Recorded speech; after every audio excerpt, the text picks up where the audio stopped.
If you choose to teach your children at home rather than send them to school, should you expect yearly visits from your education board? That's a question that's been in focus today. Some homeschoolers have been lobbying against proposed inspection visits. I've been talking to one father, Sean Hanley, to ask why he's opposed to the new draft guidelines and why he teaches his 5 children at home.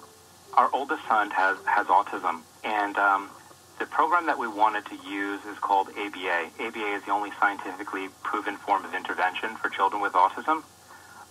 The local, the special school near us doesn't do ABA, so we decided that we were going to have to fund our own ABA program. And the other children? Yes, we have 5 children altogether. Our oldest son is Josiah. He's 10 years old. Our second oldest is Judah. He's 8. There's Israel, who's 5.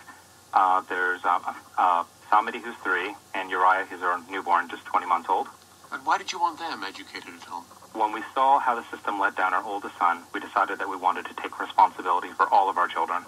Is this on religious grounds that you've decided to teach the children at home? Well, it's certainly true that, we are, you can probably tell by my children's names, that we are Reformed Christians.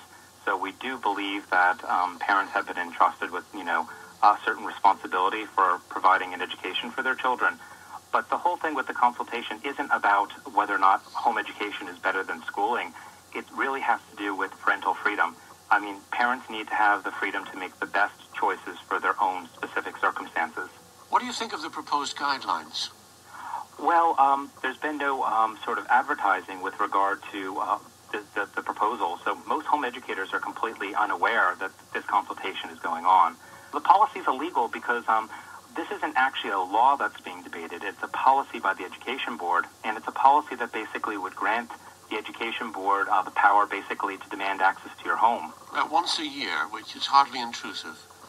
Well, and it's not access to the home so much as to enable officials of the board to come and visit you, to make sure, as I suppose they would argue is their duty, that the children are being properly educated.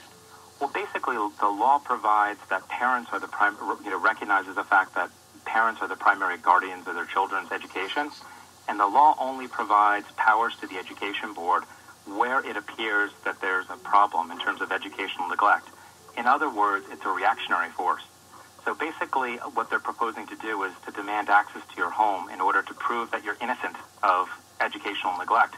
That's not the way that we normally function in a free society. But the Children's Law Centre here is pointing out that there is no planned change to the law to allow the boards the right to go into someone's home. They think, the Children's Law Centre, that parents are wrong to worry about that and that they should welcome clearer guidelines and advice. What's being proposed is basically that the Education Board would ask for permission to enter your home and basically to inspect your educational facilities. Well, then it's your right to say no. And absolutely. And that, so what's an infringement of your rights in all of this? Basically, the Education Board has made it clear that where there is a refusal, it will result in an automatic referral to social services.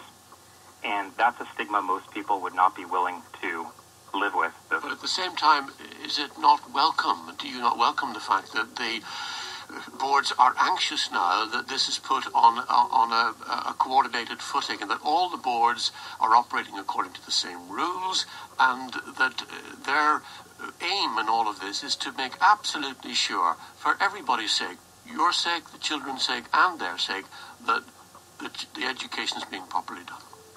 Well, I believe that we have to trust parents in our society.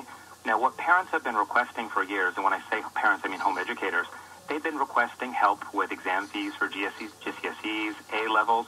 I know of a young man who just received an acceptance letter to Cambridge University, who was home educated near Belfast. The parents had to pay for his A-levels, which obviously school children do not need to do. Home educating parents have been looking for help with autism therapy, books, access to school facilities, music lessons, museums, etc. These are the things that we've been looking for years. The policy does not provide any of that. It actually doesn't provide any help for home educators. All it does is provide for a stranger to enter your home and basically assess, your home education in a matter of minutes. It's not helpful. Richard Score, I beg your pardon, that wasn't Richard Score from whom we heard earlier. That was Sean Hanley. Now, we have a statement from the department saying parents are legally allowed to choose to educate their child at home. and that the education boards are consulting on guidance that reflects the existing legislative requirements. They also said the Minister's key focus is on ensuring that the needs of children and young people are met. Now, still to come on Evening Extra.